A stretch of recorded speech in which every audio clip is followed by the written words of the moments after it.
between 2016 and 2017, the number of young people under the age of 19 that passed away as a result of overdose doubled in a year frame. So it's becoming quite dire. There are currently no publicly funded long-term treatment facilities in Kelowna for young people struggling with addiction, and care providers at the Bridge in Kelowna deal with that reality every day. Some of these young people will very intentionally not join us for detox because they realize that they have nowhere to go afterwards to sustain the gains that they've made. So that's becoming particularly problematic as the drug supply remains contaminated. Those young people that are engaging in risk-taking behaviors are at increased risk of death and injury.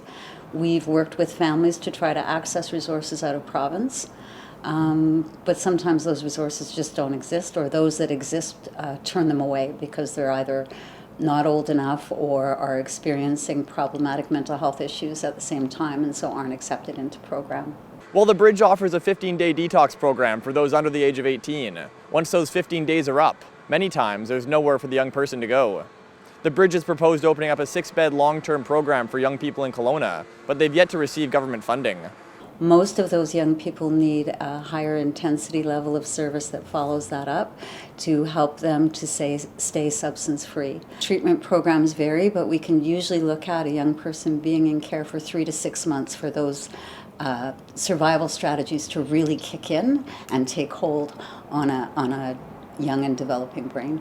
If the funding was made available for the smaller scale program, we could have it up and running in 2 months. And partly that's just our incredible fear of the urgency of the current need. We have young people in extraordinary distress in this community and with nowhere to turn. The Bridge's long-term goal is for a $10 million, 16-bed live-in treatment center for youth struggling with addiction in the central Okanagan. Rather than wait for provincial funding, the Bridge is reaching out to the community through a fundraising campaign, a first for the organization. They've raised $360,000 over the past year. For Castanet News here in Kelowna, I'm Nick Johansson.